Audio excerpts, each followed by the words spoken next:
Welcome to Big Blue Kickoff live on this Monday. Giants fall to 0-3. They lose to the Kansas City Chiefs 22-9. Hi, everybody. Welcome to Big Blue Kickoff live, presented by Cadillac, the official luxury vehicle of the Giants.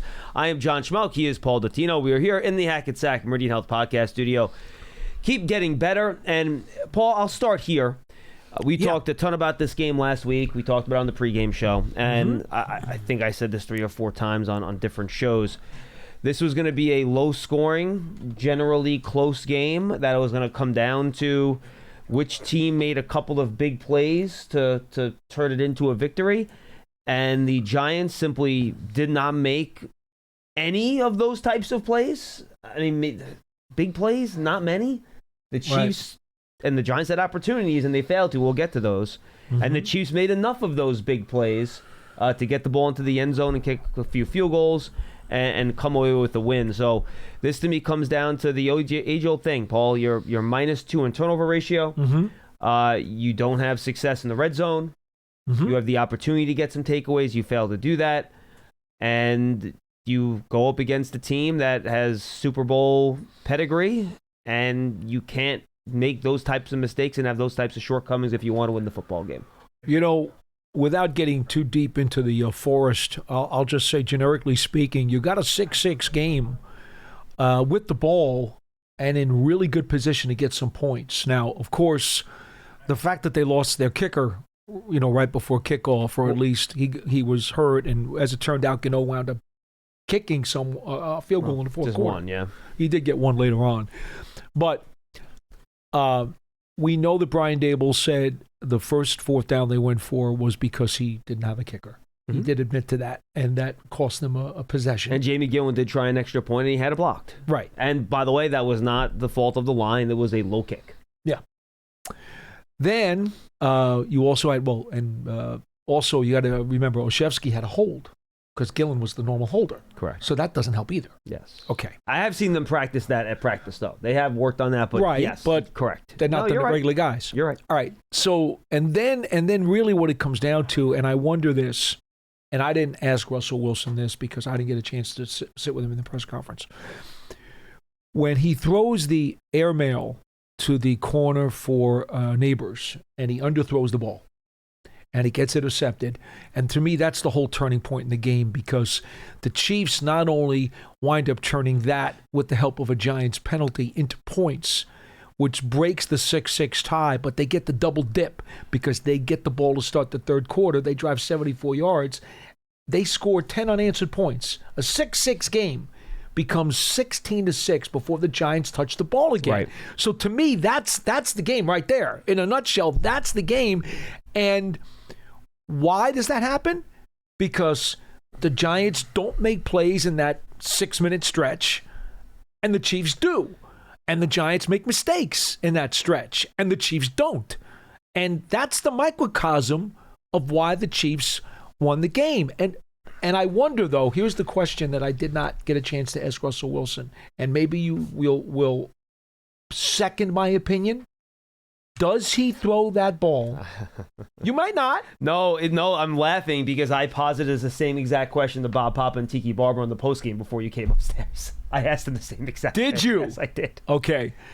Knowing they didn't have the kicker available, was he force-feeding, trying to get that big bite for a touchdown? Did he force-feed the play? Look, and you don't know how not having a field goal kicker changes your play calling from Brian Daboll, for one, and then the decision-making from the quarterback. I rewatched the whole game this morning, like I usually do. I just finished it around 12:25. And it wasn't any better, John.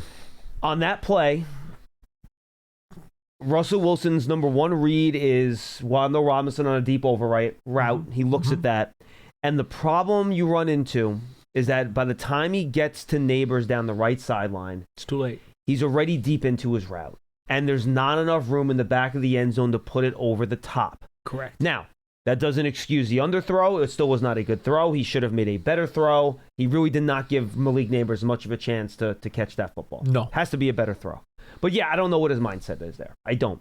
But by the time, again, he got, because they had about 2 or 3 guys on Wando Robinson on the crosser, by the time he got back to Neighbors, he just had run out of space in the back of the end zone. Yeah. So he probably shouldn't have even attempted it. But What does Brian Daboll say? You and Malik Neighbors one-on-one, and it's a one-on-one situation. You want to give him a chance to make the play. It just wasn't executed particularly well. We'll say this, and we'll get to the kicker thing in a second in more detail. I thought in general, because of this specific play, I want to bring it up now. I thought, much unlike the Cowboys in Week 2, I thought the Chiefs safeties did a phenomenal job of staying over the top on everything. Mm-hmm. Giants players who were just not getting behind the Chiefs secondary. I agree with that. Once or twice they did, and those happened to be plays where the Chiefs got pressure, and you weren't able to let that ball go. But for the most part, I thought the Chiefs secondary played great football. They had 2 safeties back for almost the entire game, and I thought they did a really good job. But look, and Tiki made this point in the postgame show, and it happened to all of us in different ways. We finished the pregame show around 8:05. And, I got 15 minutes before kickoff. I usually grab a little food. I run to the bathroom to make sure I get back in time for kickoff so I don't miss any plays. And as I'm heading to the bathroom, I look down and I see the Dan Salomon tweet. And the reaction, again, and it's nobody's fault, right? Graham Gano was healthy heading into the game. Mm-hmm. It's not like they should have had somebody else active. He's kicked very well. Yes, this is just something that happens, so it's no one's fault. But you hear it, and you're just like, come on, really? I know. Give me a break. Again, after last year? Yeah. And again, it's nobody's fault, but there is and Brian Burns even said this after the game, where it changes things. It changes how you approach things. The defense feels like they have to make more plays. Everything changes, and again, I don't know what the answer is here. Graham Gano was 38 years old. Maybe we're just getting to the point now where he's not able to stay healthy. We might be there. You can't have this in a game, like I said, and this is why I opened the show the way I did, that you knew was going to be low scoring and close, and you have to get every point you can, and you have to take advantage of every possession. Mm-hmm. Without a kicker, it's impossible to do that. It's impossible to do that. So it just made things much more difficult than they had to be. And again, nobody's fault. It's not Graham's fault. It's not the team's fault. It's not the coach's fault. It's not the GM's fault. But it happened, and it just put the team in a very bad spot. Yeah, and John, the thing that really kind of, I guess, gnaws at me is that over the course of the last couple of weeks, Brian Daboll has told us that, they've even allowed Gillen to take some kickoffs at practice. And he even did. In Dallas, he had a kickoff. Mm-hmm. So they have, coaching-wise, actually, I think they said it was I think Gabriel said it was partly strategy why they were doing that, but also I was saying to myself, okay, maybe this is also a way to maintain Gano's health. Well, and by the way, they also, by the way, kicked Jude McAtomney a ton in the spring and the summer. Yeah, they absolutely did. They didn't even have Gano kick after the first preseason game. And Gano had gone into off-season training, had told me how great he felt. They were saying he was kicking fantastic. And you're right. They gave McAtomney an awful lot of reps during the entire offseason from start to finish. So in my mind, not only did Gano do everything to make himself healthy, but I thought the coaching staff has tried to maximize his health, and this is still what happened. And you have McAtomney here in case Graham Gano does get hurt. Here's the problem. He got hurt after the activation period. The inactives. So, so at that point, there's really absolutely nothing you can do. So no, because the activation period for practice squad guys is 4:00 the day before. Correct. So, even if it had happened yesterday morning, it's too late. Yeah. All right. So, and what are you going to do? All right. Let's talk about the defense a little bit more, and then we'll actually let's talk about the offense, and then we'll touch on the defense very quickly here, Paul, because we already touched on a little bit on the offensive side of the ball. Again, I thought, given the Chiefs are playing their 2 safeties deep most of this game, I thought they ran the ball pretty well. It was probably the best running game they've had. Yes. Again, it wasn't dominant. They didn't break off a bunch of long runs, but it was functional. One of my great words. It was good enough. Yeah. It was good enough. The running game was okay. 1 of 10 on third down, not good enough. Nope. 0 for 1 in the red zone, not good enough. Need to do a better job down there. And the thing with the third downs, Paul, is they were reasonable for the most part. They were not third and longs. There were a lot of 3rd and 6s, a lot of 3rd and 5s, a lot of 3rd and 4, a lot of 3rd and 7s. Not double-digit ones. And I went back again, and on passing plays, the Chiefs did not blitz a lot. They sent a few blitzes early in this game, but they did not blitz a lot. They showed blitz a lot, but they kept dropping back. And it was a lot of four-man rush, Paul, and I thought, especially during a stretch in the third quarter, the left side of the Giants' offensive line had a lot of issues. Chris Jones and Karlaftis had their way with that side of the line, in my opinion, in the second half of that game. In the fourth quarter, Karlaftis was kind of walking Marcus Bowe into the lap of the quarterback an awful lot. Chris Jones had 3 straight plays. I think it was either the Giants' first or second drive of the third quarter where he was able to work past John Runyon. Now, Chris Jones is a great player. That's going to happen sometimes. Yeah. But, again, they were getting pressure without having to blitz, which allows you to keep 2 safeties back. And not just that, they were doing a good job shading a linebacker to Malik Neighbors' side. They were paying a lot of attention to Malik Neighbors. If they didn't have a safety over the top, if he ran an in-breaking route, one of their linebackers would literally, at the snap, turn his body and face towards Neighbors to turn off an inside route and play virtual bracket coverage against him too. So they were doing a lot in their game plan to keep the ball away from Malik Neighbors. And Paul, I got to be honest, we'll get to the stretch in a second, but in general, I did not see a ton of guys getting open in the secondary in this game. No, and that was going to be the point I wanted to make, is that, first of all, in terms of Neighbors, it was like he was in a shark-infested pool. No, there were a lot of bodies around him. It was like just the way it someone was. put the chum in and then everyone just... That's just the way it was. Correct. I mean, they were magnetized to Hey, look, number one. Steve Spagnuolo's not stupid. No, He knows absolutely who not. the Giants want to get the ball to. We said this last week. Correct. You know, on Friday's show with Matt, I flat out said it. It's going to be about Spagnuolo's scheming. And you said his it pressure pregame. package. You're right about it. Neighbors did not get the catches because he put too much into it. Now, by the other token, I agree with John on this. I don't think there were enough of open guys. As much as the chum was drawing people to Neighbors, I didn't see enough of other guys getting open on enough of opportunities. Completely agree with you. And I'll be frank with you, I don't understand that. I really don't. I mean, and again, I think some of the pass pressure in the second half had something to do with it. We didn't have time to get open, but not but enough. The pressure was not overwhelming. It was not overwhelming. You're right. No, I'm not arguing with you. You're right. And look, let's go through that one series in the red zone, because that was the one red zone failure that they had late in the game. Okay. The Chiefs were up 22-9 at this point. The Giants drove it down. They had it. Let me make sure I have this correct. After the Wan'Dale Robinson catch from Russell Wilson down the middle of the field, which was an unbelievable throw. 4th and 5, by the way. Yeah, again, the same type of play versus Dallas. It was cover 2. They threw the little skinny post right past the linebacker, who actually wasn't in bad position. It was a beautiful throw. Russell Wilson hit an unbelievable throw to Wan'Dale Robinson, get the ball down to the 4. So on the first play, and I'll go through these one by one. Look, it's a bad sequence. You watch it. But I think there were reasons for all 4 plays in this sequence and why they happened. Doesn't mean it wasn't bad. Doesn't mean people did not mess up and there wasn't people to blame. But at least this is from what I saw, what I'm looking at. The first play, on a 1st and goal at the 4, Russell Wilson drops back to throw. Not a ton of pressure on that particular play. It was a 6-man pressure that eventually got there. And it looked like Russell Wilson was trying to get it to Theo Johnson near the goal line right off the snap. But Trent McDuffie is free on a corner blitz and he jumps.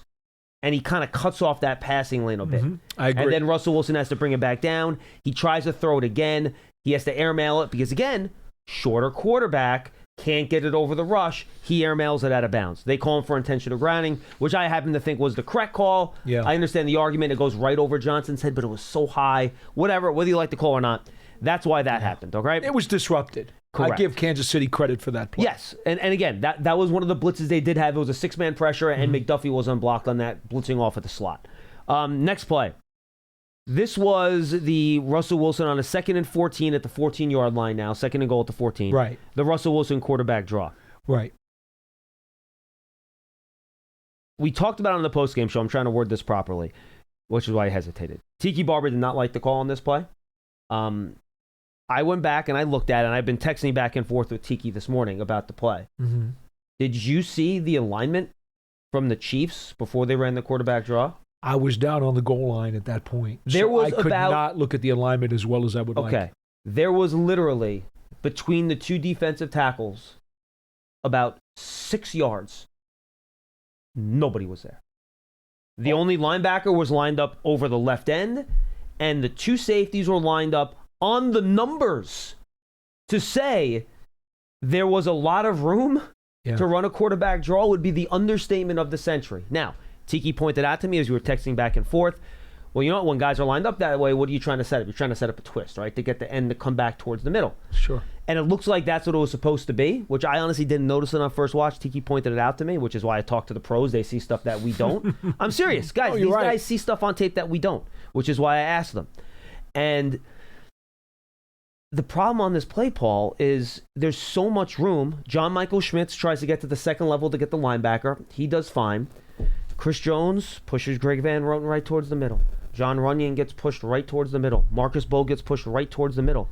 These guys had natural angles set up by the formation and by the alignment of the Chiefs, and they can't execute those blocks. And Russell Wilson only gains, 4 yards on that play? 4 yards. Down to the 10-yard line. That should have been a much bigger play. Yeah, I didn't have a problem when the play was called. I'll be honest. And for the fans, I get it. Russell Wilson's not a super athlete anymore. I get why you don't like the call. But if you actually look at the alignment pre-snap, I get why they ran it when they did. It actually set up well for the play the Chiefs had called.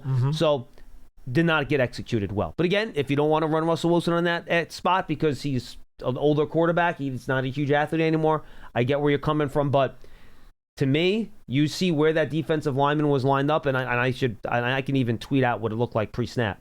If you guys want to take a look at my Twitter feed, I'll put it up after Paul starts talking here. I thought there was a lot of room for him to run. Though I'm not sure the NFL wants all 22 up on social media. I wouldn't risk that. Go find it, folks. If you can find the end zone copy online of that, you'll see the alignment that I'm talking about. Well, if you have NFL Plus, you can call it up or yourself. NFL Plus. Really, really good point. Absolutely. All right. Any two comments on those first two plays, Paul, before I get to the last two? Actually, I have no dispute with anything that you've said so far. And again, I actually thought the Wilson draw wasn't a bad call from where I was looking on the sideline. I thought that there was going to be room there. I couldn't see the alignment as well as you did because you're looking at the 22. Yeah, of course. From the back of the end zone. I did not look at that series yet. I've actually got to the beginning of the fourth quarter, and I kind of turned it off. I was a little disgusted. Okay, and now we're getting to the point where we're talking about what we mentioned earlier, where no one's getting open. On 3rd and goal for the 10, Wilson goes back to pass. Karlaftis, again, kind of pushes Marcus Bowe into Russell Wilson's lap. Oh, I remember that. And guys, no one's open on this play. There is nowhere to go with the football. There's not even like a contested throw that Russell Wilson can make. Correct. There is nobody open on this particular play. Both plays. On the second one, I felt like he could have thrown it to Theo Johnson because he's bigger than the guy covering him. And he, Paul, it's 4th down. Who cares if it gets intercepted? Right. Who cares? That's understood. No, there wasn't somebody obviously open, but at that point you have to give your guy a chance to make the play. That part I agree with. But again, a guy gets pushed back, and this, I believe it was Charles Omenihu in this situation, pushes the Giants lineman back into Russell Wilson's face, and again, shorter quarterback. So he's trying to get it over the lineman's head. He can't get it over the head, and I think he's trying to throw it to Theo Johnson, by the way. Oh, he is. And he ends up airmailing it over his head, and it hits the crossbar. It looks like a throwaway. He's trying to get to Theo there, but again, he's unable to because he's got a guy in his face, shorter quarterback. I think he said in the post-game press conference that the ball came out of his hand a little bit. I have to go back and I have to re-listen to that. Yeah, he couldn't fully step into the throw properly, and he lost it. There's a guy in his face. And what have we talked No about doubt. since the beginning of this year, Paul? Front What's of the the pocket. one thing you cannot have with Russell Wilson? Front of the pocket. You cannot have pressure on his face. But again, I get it. You have 3 uncatchable passes and a quarterback draw when you start 1st and goal at the 4. It looks bad. It's bad execution all around. It has to be better. But again, looking at each one of those plays, there were reasons why each one of those plays went the way they did. Yeah, I will only emphasize being down there on the goal line on the 3rd and 4th down throws. There was nobody who I would consider, quote, open. No. You can tell me maybe Johnson could participate in a contested catch situation. And again, I won't argue that. And you have to give your guy a chance on a 4th down. You can't. Well, that's for sure. You have to make the ball. That's for sure. And again, and Russ tried. He said in the post-game press conference he tried. He just got away from it. Yeah, because as a 14-year vet, I'll be frank with you, I would have a hard time believing that he did just chuck that ball away. No. It doesn't make sense. No, it doesn't make any sense. Doesn't make any sense. A rookie might do that because he has a brain lock. Right. Russell Wilson's not doing that. Especially someone that we know is willing to throw the ball up in uncontested catches and let the guys make plays. So, yes, I'm with you on that. That would be my only counter on that conversation. Bad execution doesn't look good. We should do the one positive. I'll throw two positives out there. Again, I thought Jermaine Illuminor played a really good game at right tackle. For the solid pressures player. we talked about, again, they did not come from Jermaine Illuminor's side. No. He did another nice job. Solid player. And Cam Scadaboo, who now looks like we might see a lot more of him moving forward, depending on what's up with Tyrone Tracy. We haven't heard anything yet. But obviously it did not look great with him coming off the field the way he did. No. We'll see what happens there. But Scadaboo did a nice job. I thought he had a couple cutbacks, maybe when he should have stuck play side on a couple of zone runs. But other than that, you like his hands. He breaks tackles. He makes people miss. He plays with energy. He energizes everybody. Plays through to the whistle. And him and Devin Singletary. And now it's very important you have three backs. Dante Miller. And we could have elevations from Dante Miller now, too. So I would think so. I think that's what you're looking at. But those are the two positives I took out of the offensive side of the ball. John, quite honestly, there were no other positives. It was incredibly disappointing in so many ways. And even defensively, some very important key mistakes. And I know you want to get to that in a minute, but, overall, this goes back to the statement that was made about making the key plays when you have to make them. Did the Giants make a single play other than Scadaboo's 13-yard touchdown where he showed extra effort to dive across the goal line? Did they make any plays above the X's and the O's? I would consider that Russell Wilson throw to Wanda Robinson above the X's and O's just because it was such a tight throw. Terrific throw. A throw, though, that he's more than capable of making. Yeah, a great throw, though. So great throw. Agreed. And that's it, right? Yeah, that's pretty much it. That's it. Mm-hmm. That's it. And by the way, same for the defense. And why don't we go over to the Chiefs defense? And that's what I mean, because it goes for both sides of the ball. Correct. And they had chances, as Burns said, to get takeaways and didn't get the ball. And this is the frustrating thing. The defense was not bad in this game. It wasn't. They only gave up 310 yards of offense. The Chiefs were not marching up and down the field. They only gave up 22 points. Now it should have been 25. The Chiefs did miss a chip shot field goal under 4 yards a carry. Yeah, I thought the run defense could have been a little bit better, but it was fine. It wasn't debilitating by any means. No. They controlled Patrick Mahomes' scrambling ability, something we talked a lot about in the pregame show that's killed teams this year. They did a good job not letting him scramble and kill him with that. The 133-yard bomb to the 1 yard line, he extended that play long enough. I meant scrambling, running, not passing. Oh, okay. But yes, no, you're right, though. He did, the one to the right sideline. Yeah, and that unfortunately, just getting there a split second too late. And look at the catch that Thornton made too. By the way, I'm sure Abdul Carter is kicking himself for not bringing Mahomes down on that. He had every opportunity to tackle him on that. I think Mahomes gave him a little stiff arm. I think that's what I saw on the coach's tape. But Carter got two hands on him, and I'm sure he's kicking himself for not taking him down in that situation. I thought Brian Burns was an absolute monster again in this game. Terrific, especially in the first half. I thought he played great.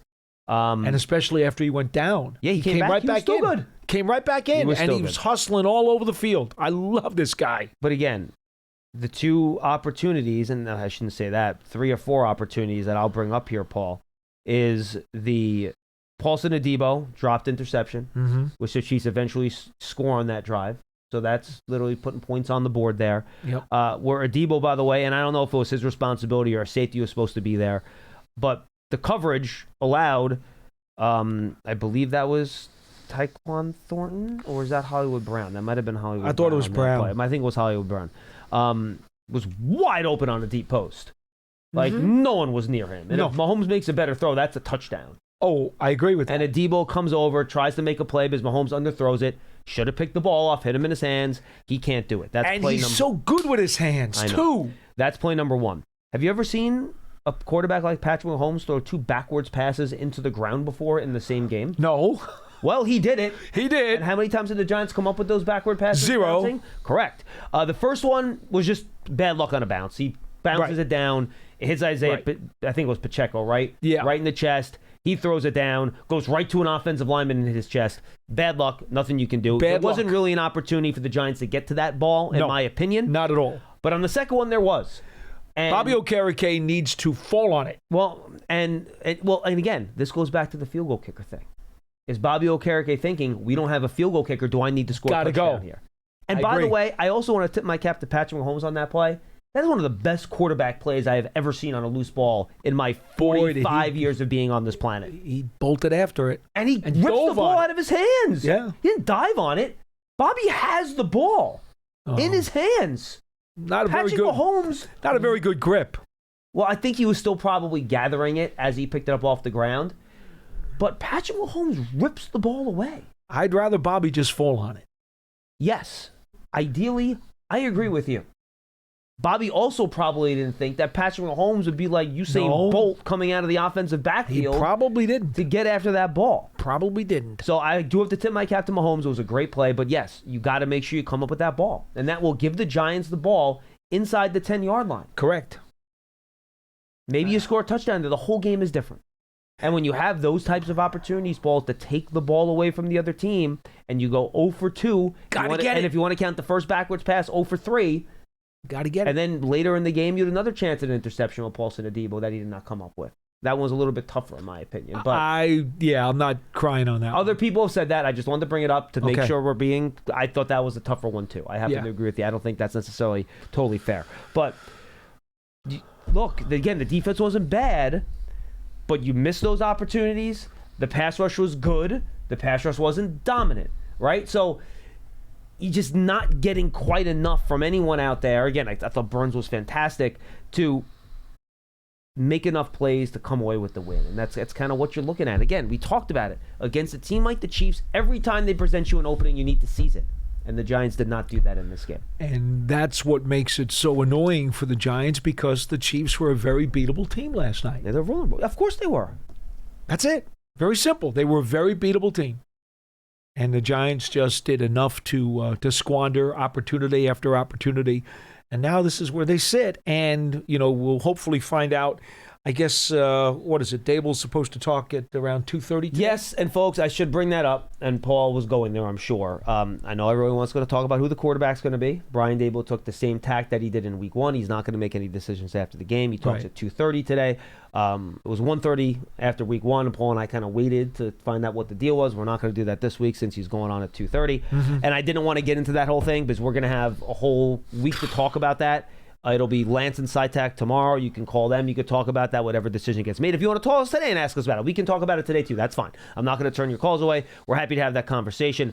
But I felt like it was more important to talk about the game off the top here than talk about something we're not going to have an answer to. Right. Or we're going to have an answer to an hour after the show. So when people listen to this on the archive, they're going to be like, no, I'm serious. They're going to be like, why are they talking about who's going to be the starting quarterback when everyone knows already? Because Dable's talking at 2:30, so I thought it was more important to talk about the game today. Yeah, no question. And I think the one thing that I want to stress to you folks out there, I did again talk to Burns after the game, and we played some of that on the post-game show yesterday. It's not necessarily the same old Giants. Burns and other players in that locker room were very assertive in that we know it's 0-3. And there's another game Sunday, and you got to win that game Sunday. But the attitude, the mentality, the togetherness, the leadership group in this locker room is strong enough and good enough that they have not splintered. And you made a comment to me. I would hope you're not splintering after 3 games. Well, a lot of other people outside the building are splintering. Oh, that's true. That's fair. No, and you made a comment to me. I thought it was very relevant. Yesterday on the post-game show. And now I'm trying to remember what it was. Was it that it seemed like the veteran players on this about team? Wilson. You mentioned to me on the post-game, you asked me, you said, you were in the downstairs, Paul, what do you think? I mean, it seems like from what the clips you heard that the team in the locker room, the guys was still behind the decision to stick with Wilson. And I couldn't agree with that more because I was right up there at a bunch of guys' faces at their lockers talking to them. And everyone got those questions. And believe me, the folks who were in charge of writing the newspaper articles, they peppered that subject to death. And nobody was jumping on board. So I agree with you. I think this locker room is strongly behind Wilson. I think they appreciate his career. They respect what he has tried to do to unify this team.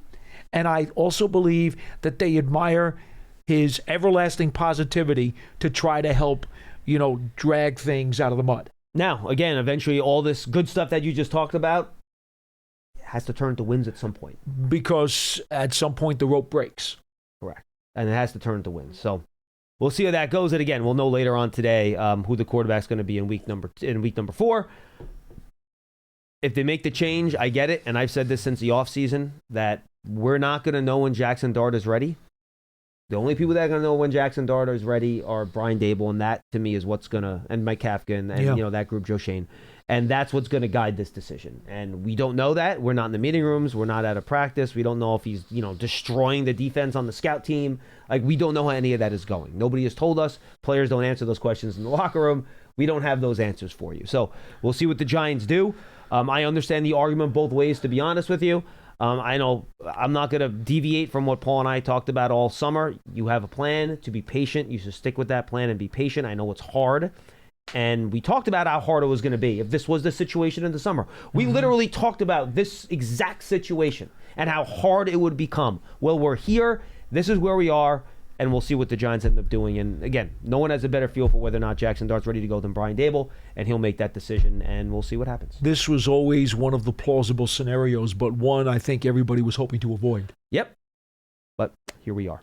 201-939-4513, 201-939-4513. Our rapid reaction is up in the Giants Huddle podcast. Make sure you go check that out. It's brought to you by Citizens. You can find it on the Giants app, giants.com/podcast. That is an audio only, so go subscribe on your favorite podcast platform. It really helps us out. Let's go to the calls and lead off with Kevin in Philadelphia. Kevin, you're first on Big Blue Kickoff Live today. Thank you for your patience. How are you today? Hey, good analysis, guys. Like a lot of the folks in Giants Nation, I think we're in a bit of a logical conundrum of the worst kind here. I mean, I listened to the analysis of the Chiefs game, the Dallas game, the Washington game, and I even listened to a few from last year and the previous year. And, we get to a point where maybe at a macro level you say, bottom line, this team is not winning. Why are they not winning? Is it the level of talent that has been brought together? Is it the coaching of said talent? What have you? But there has to be some underlying reasons or thinking behind it, because every game turns into, well, if this happened, if this could have happened, the opponent was too daunting, whatever. But the bottom line, like I think you just said a few minutes ago, is they got to win games, and they don't win games, and we need to know why they're not winning games. And I'll give you an example, and then I'll hear your thoughts. So you mentioned in your analysis, here's Malik Neighbors, arguably one of the best 5-10 best receiving talents in the league. Okay, and you've got the Chiefs committing a DB, a safety, and often a linebacker. It then begs the question, you mean to tell me that in the scheming for this game, the offensive scheming, you're not going to have some ways of combating that? And if you can't combat it because you don't have receivers that are capable of getting open, that's a problem. But if you feel that the receivers you have are talented and are of the caliber you want, then you have to lay it at the doorstep of the coaching and preparation. So that's where I get into the conundrum I'm referring to, and would love your thoughts. Now, Kevin, look, I think your overarching point, and appreciate the call. Thank you very much. I think I understand where you're coming from in that. When you're trying to figure out the big picture reason on what's going on, what's the overall reason this thing's going wrong. And I do think week to week, game to game, it's different every week. I think it's hard to say that, okay, well, this is the reason every week all of this is happening. I don't think that's fair. I think every game is its own thing and every game is different. But look, that's the type of big overarching thought and conversation that, that happens way above our pay grade upstairs with ownership.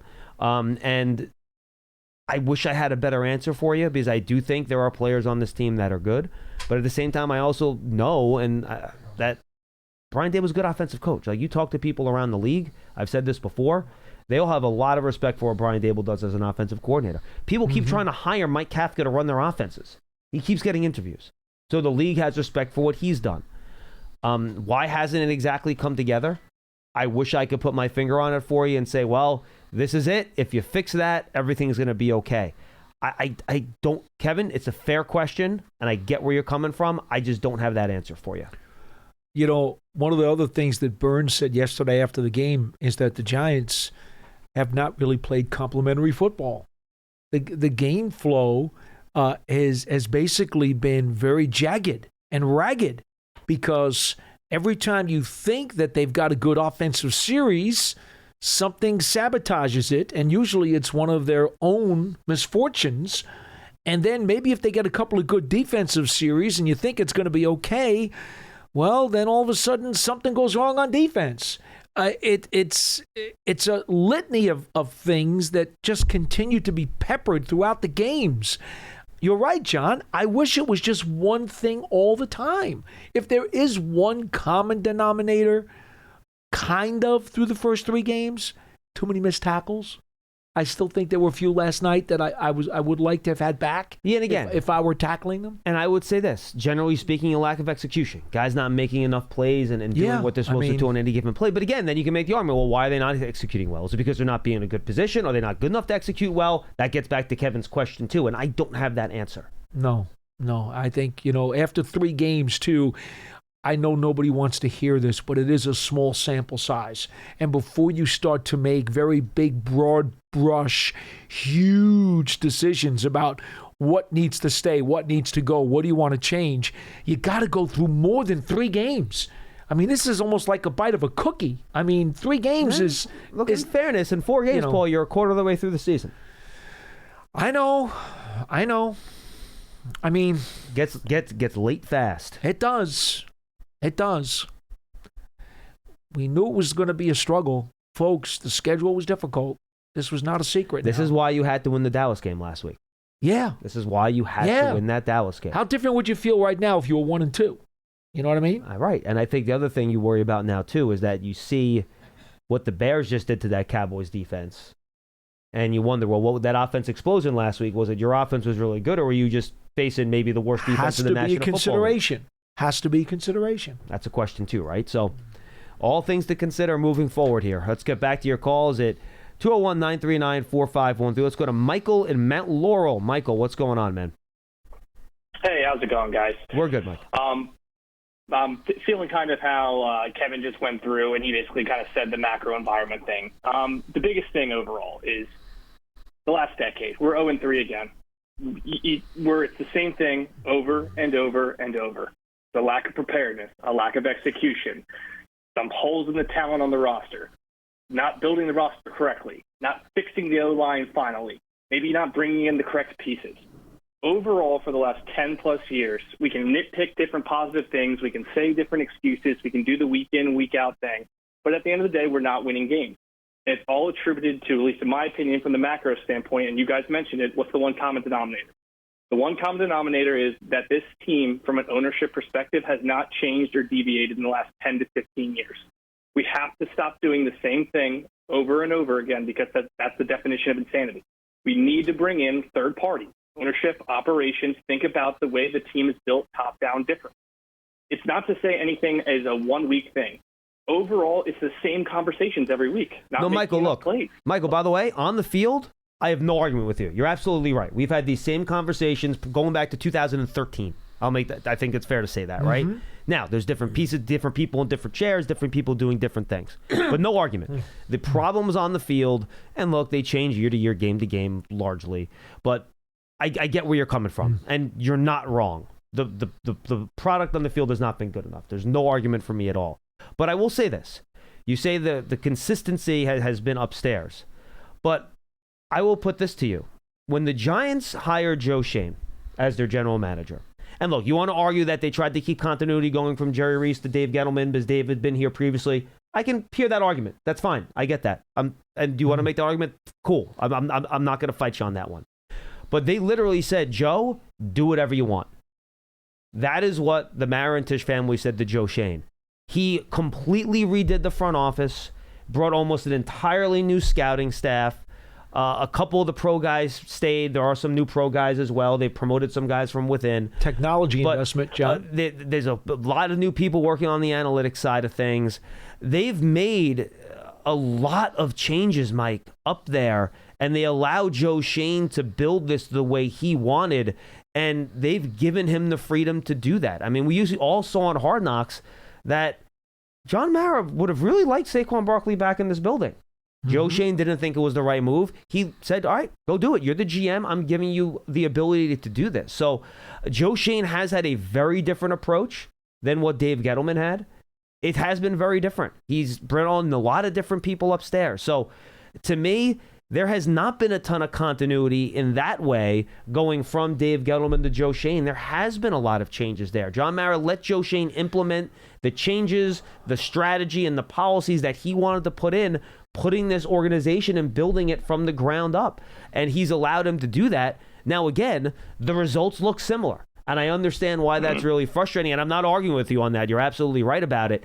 But, and Paul, please stop me if you think I'm wrong on any of this. And then, Mike, you can respond and finish for sure. But there has been, since Joe's gotten here, a ton of changes upstairs in this building. An immense amount of changes. They basically turned over the whole apple cart. And I would even go further and say that, sometimes when you have coaching staff changes, there'll be 2 or 3 guys who kind of hang around from the previous administration.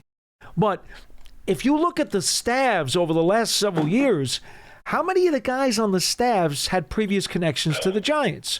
Well, there was Spagnuolo. There was Jason Garrett. Yep. And after that, who else? I mean, once Dable came in, that was over. You weren't doing that anymore. That's Everybody else came from the outside. So, I mean, I'm with John on this one. I don't see a lot of the same folks in those spots or same procedures either happening. Look, I'm going to step out of the box here a little bit, and you can punch me in the arm if you want. Does it have to be in the arm? Well, okay. The Giants general manager, Joe Shane, and his next, second, third people in command, when the Giants go on the road, they go on the road ahead of the team. They go out and see in person college games that they are in person doing in addition to the scouting staff. Yep.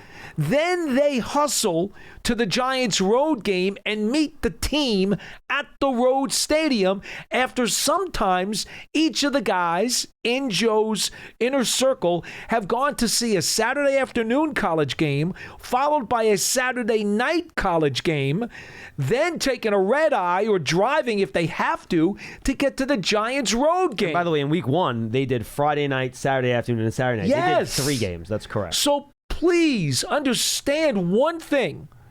You may not be happy with the results because nobody else is either. But don't tell me that they're doing the same old thing for the last 10 years. And don't tell me that they are not breaking their bones in every way possible to try to make this team better, because I know it personally. All right, Mike, go ahead. Yeah, no, and I appreciate that. It's not a lack of effort or anything associated with that. I know the organization has moved in I would say, a tweaked direction, but the consistency is still there. Even if, like, the ownership made the decision to give and relinquish more power to Schoen, at the end of the day, let's think about it. 10, 15 years down the line, the offensive line is not fixed. We still have coaching issues. We went through McAdoo. We went through Judge. We went through Shermer. Same thing here we probably going to go through Dable. Maybe it is a thing where Schoen needs more time and maybe Dable needs more time, but they've had a pretty good amount of time thus far. And the changes that have been implemented in the organization have not resulted in winning football yet. And at the end of the day, that's what the fans need, and it's a result-oriented business. Mike, and that's fair. That's fair. And I that's fair. appreciate that the call. part is fair. We are not arguing with that with you. We have not made one excuse walking on the show here today. No. 0. Just tried to give you a little more of the full picture as to behind the scenes. And guys, it's not like, Mr. Mara's sitting there watching tape and picking out the offensive tackles to draft. No, that isn't what's happening here. Years ago, the old legendary story about Wellington Mara was that, he would get these college magazines, Yeah, Street the and yearbooks. Smiths. Yes. Street and Smiths. And he would literally try to start scouting guys by looking at the magazines. I mean, this goes back to the 50s. Right. You know, I mean, that's not what they're doing today, believe you No. me. Have you seen the video on Giants.com of the, quote, draft war room that is like a Star Trek or Star Wars master ship and control center? I mean, they have done everything they can to update this franchise to make it as competitive as possible. Please tell me more about sci-fi television, Paul. Battlestar Galactica. Oh, there we go. We got a third one. Good job, Paul Dottino. Oh, good. You made me laugh there. I didn't think that There would you happen. go. All right, let's go to Abdul in Minneapolis. He's been holding the longest. Abdul, what's going on, man? Hey guys, what's up? I'm so bummed out that we're having this conversation again. So are we. But and of course. So first of all, this is just to comment on something you guys said earlier in the show. I think everyone saw this happening about Greg Gano. The guy missed 16 games the last 2 years. He's 38 years old, right? Like, you guys really didn't think that he'd be hurt again this year? Like, I think that, No. You're right. No, Abdul, if you would have gotten hurt in a normal way, would I have been shocked? No, but you can't predict it's going to be after. Abdul, let me finish. Like, you knew he was going to get hurt no matter what. Like, I knew it. Like, everyone I spoke to this offseason was like, why are we keeping Gano? He's going to get hurt this year. Everyone said that. Everyone said that. And lo and behold, third game, he's hurt already. No, but again, Abdul, you can adjust. If he gets hurt in a normal fashion. No, Abdul, you're not wrong. And if Gano would have gotten hurt this year, I wouldn't have been that surprised. I don't think Paul would have been that surprised. Right. But you can adjust when it happens. No one would have called me and said, hey, John, you know when he's going to get hurt? The day of the game. 10 minutes before kickoff. I guess my problem for the which is a bigger, which what I really want to talk about is that I think we have a large enough sample selection of right now. The Giants have been out-coached and out-GM'd for the past 15 years, and I guess no one knows why, but it's happening again. You know, it's like when you watch other teams, when you watch the Redskins, they were in the same position 4 years ago as the Giants, but they retooled. They got the right coach, they got the right GM, they got the right players, and now they are where they are. And it's so frustrating when you see teams. The right quarterback helps too. You know, right quarterback, Yes. Exactly. But they got the people in there to make the right decisions, right? And it seems like we just continually get the wrong people to make and it's different people. That's why it's so frustrating. You know, Joe Shane and Dable are different than Judge and the older GMs. Gettleman. You know, Gettleman, exactly. You know, you think like, and I was so for them, but now I'm at a point where I'm like, I don't trust them. I couldn't trust Dable or Schoen to make the right decision as far as I could throw them. Honestly, that's the way I feel. Like I have zero trust in what they're going to do next, and that's so deflating as for fans.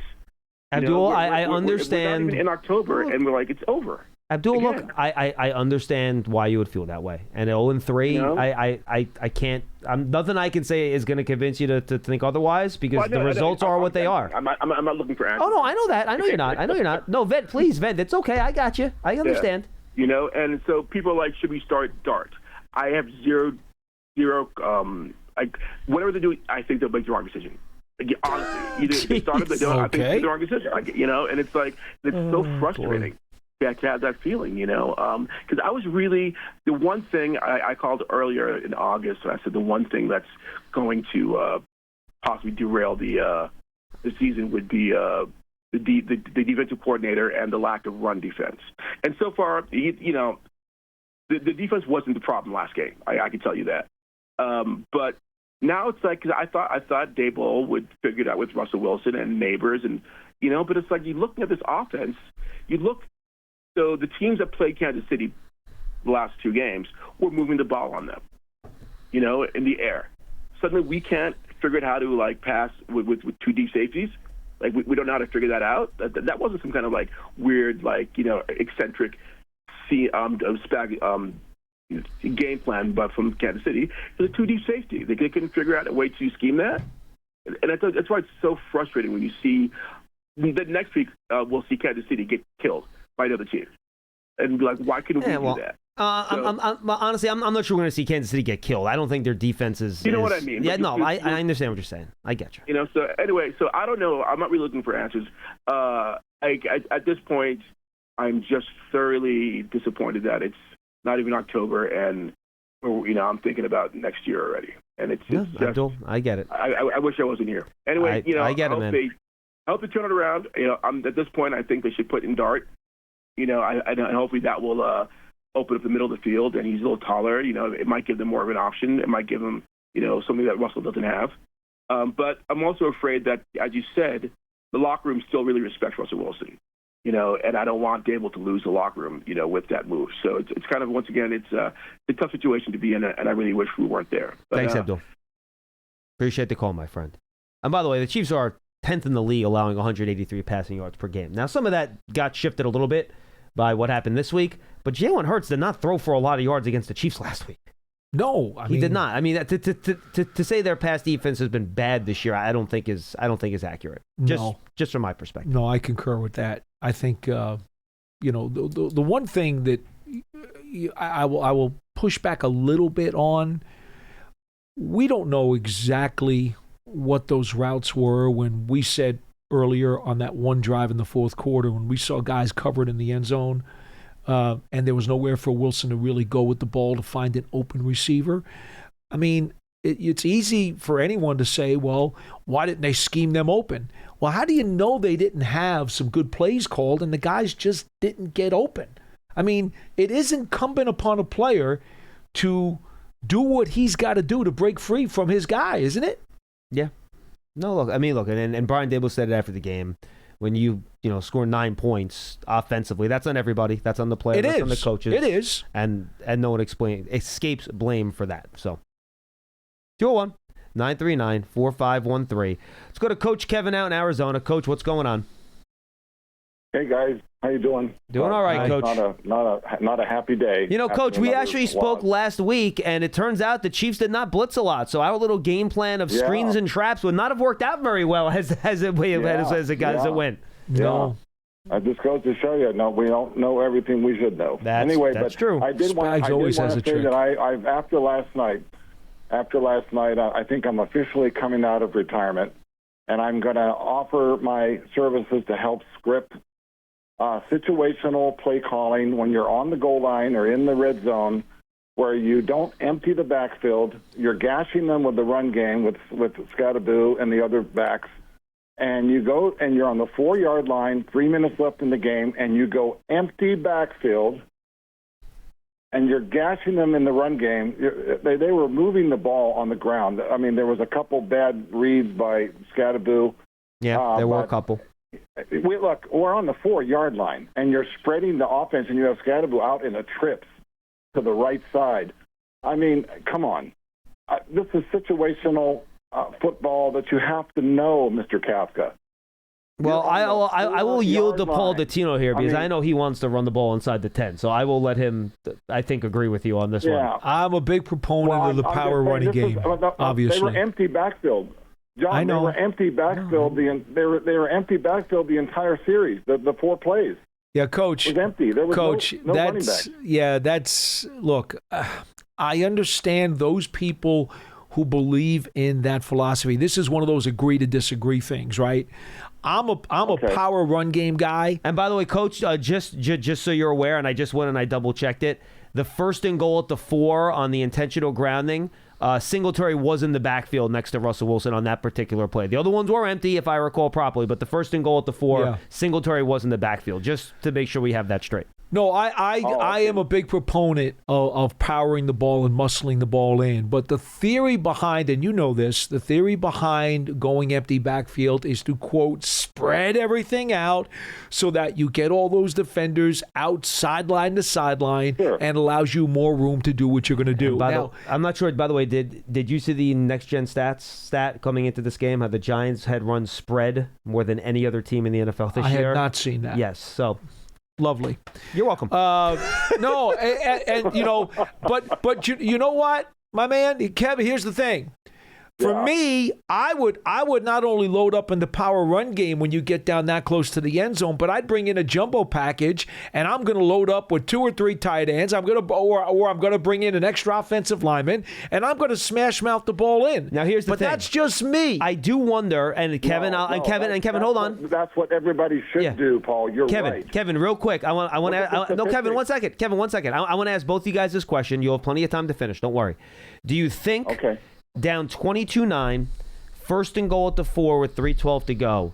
Do you think there's a worry that if you run it and don't make it, you're losing a lot of the clock? That is absolutely a consideration. I don't think there's any doubt about that. It's going to be something that you have to compute. I would say this, though, too. One of the problems with the spread offense in that situation is that people get married to it, and they'll often use it even earlier in the game when the clock isn't that important. Yeah, I agree. And I don't think that was necessarily the case in this game, though. I thought the Giants stuck with the run game. It was not pretty well. It was not the case in this particular game. But in general, the philosophy behind using the power running game when you get in close is not only do you want to muscle the ball in because you want to believe in your guys with the strength and the power and the might and their physicality and their will, but you also want to take some of the will out of the other team's defense. That's true. That's a psychological thing. You're trying to beat them into the ground. Kevin, go ahead. I'm sorry.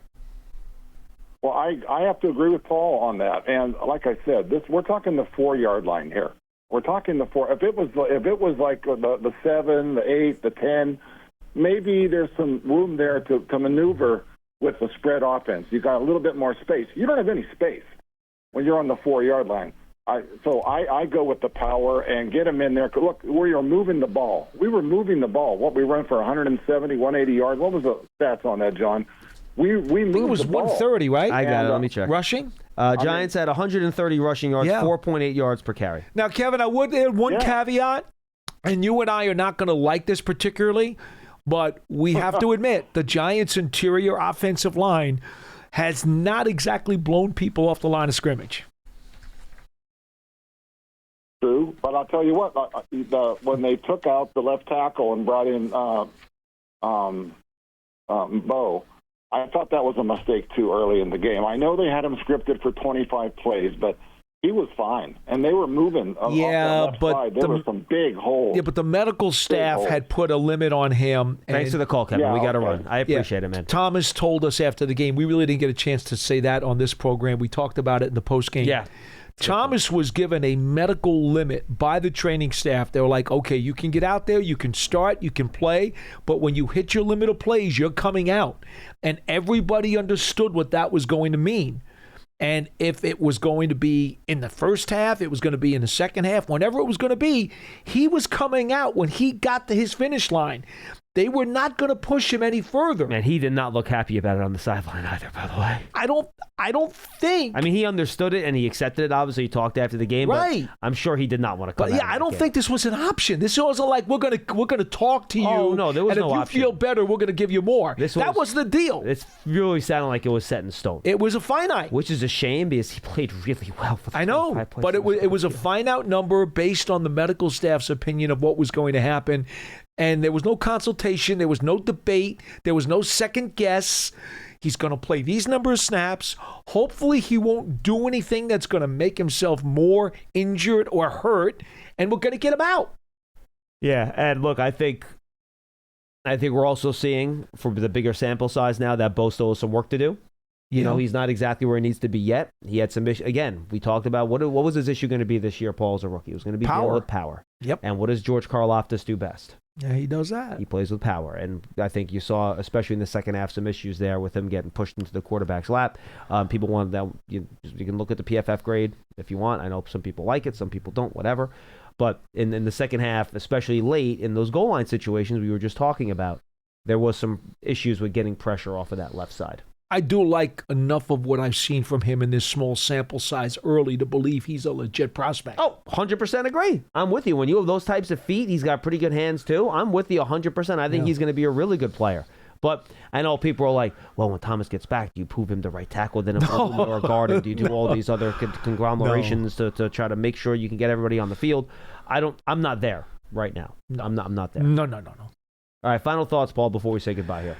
Well, I'm really interested to see what Coach has to say about Tracy, because it did not look very good after the game. He was clearly hurting and not feeling well. And because it's a medical situation, he's not required to talk to the press after the game. He does not have to, because he's got to deal with his medical issue. And my guess is that today we're going to get the old. Haven't had a chance to talk to the medical people yet today about Tracy. So my guess is that we're not going to know anything until Wednesday. We may not. It may be simply he's going for his MRI or whatever it is that he's going to have to go for, and we may not know anything. That absolutely could be true, but I'm hoping for him, not just for the team, but for him, that it's shorter rather than longer. And he was running the ball well, too, before he got hurt. He was. And, that's the one thing right now that as I sit here at, 1:30 now on Monday afternoon, I'm really kind of hoping that he's not out long term, despite the fact that I'm a big Dante Miller fan, and I'm hoping he gets activated. All right, folks, before we say goodbye, just a reminder, you can join us at the Ultimate New York Giants Women's Tailgate presented by Joe Malone. It's coming up this Sunday, September 28th, right before Giants and Chargers, 10 a.m. to noon in Lot G at MetLife Stadium. You can hang out with Madeline Burke, who's the tailgate host. Giants legends will be there. You can enjoy a curated custom merchandise shop, exclusive Kendra Scott activation, tailgate games, giveaways, photos, a DJ, entertainment, and a lot more. Tailgate food and one drink ticket are included with the ticket purchase. Tailgate is 21 years of age and older only. All right, everybody, that's Big Blue Kickoff Live on this Monday at 12:30. Tomorrow it will be Lance Meadow and Matthew Sytak with you. Remember, Brian Dable will speak at 2:30 today, and he will let us know I think he'll let us know who the Giants starting quarterback will be next Sunday when the Giants host the Los Angeles Chargers at 1 o'clock at MetLife Stadium. For Paul Dottino, I'm John Schmeelk. Thank you to Johnny Mack and Pearson Butler. We will see you next week, or tomorrow, whatever. Sorry. We'll see you tomorrow on Big Blue Kickoff Live at 12:30. Until then.